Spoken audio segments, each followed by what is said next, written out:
আমি 30 দিন প্রতিদিন ভিডিও আপলোড করলে আসলে কি হবে।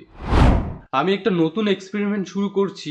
আগামী 30 দিন প্রতিদিন আমি ইউটিউবে একটা করে ভিডিও আপলোড দিব। কিন্তু এখানে একটা টুইস্ট আছে।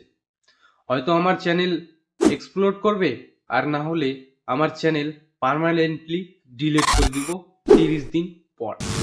কি শুনতে ক্রেজি লাগছে না? কিন্তু ওয়েট করো, এই এক্সপেরিমেন্টের রেজাল্ট তোমার লাইফও চেঞ্জ করে দিতে পারে।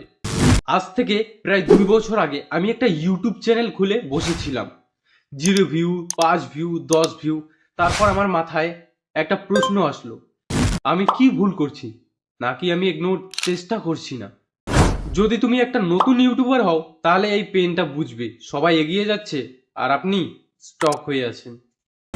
তারপর আমি একটা ডিসিশন নিলাম, আমি 30 দিন কোনো গিভ আপ করবো না।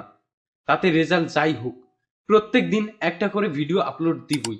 কিন্তু এখানে একটা প্রবলেম আছে। দেখুন, 90% মানুষ 7 দিনের বেশি ইউটিউবে কনসিস্টেন্ট থাকতে পারে না। তাহলে আমি কি পারবো, নাকি আমিও মাঝপথে ছেড়ে দিব? দেখো, আমি রিসার্চ করে দেখলাম ইউটিউব অ্যালগোরিদম লাকি না, এটা টেস্ট করে কে কনসিস্টেন্ট আর কতটা সিরিয়াস। তুমি যদি বারবার চেষ্টা করেই থাকো, একটা না একটা ভিডিও তোমার পুশ করবেই। আর হ্যাঁ, এই এক্সপেরিমেন্টটা যদি সফল হয়, সাকসেস হয়, তাহলে আমি প্রুভ করে দিব ইউটিউব কোনো লাকি না, ইউটিউব অ্যালগোরিদম একটা সিস্টেম। দেখো, 30 দিনের মধ্যে হয়তো আমার 25টা ভিডিও ফেল হতে পারে, কিন্তু একটা ভিডিও আমার পুরো জার্নি চেঞ্জ করে দিতে পারে। আজকে ডে অন আর আমি শুরু করে দিলাম।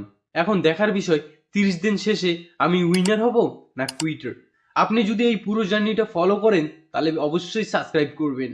তো চলো, বাই বাই, দেখা হচ্ছে আরেকটি নতুন ভিডিওতে। সাবস্ক্রাইব করলে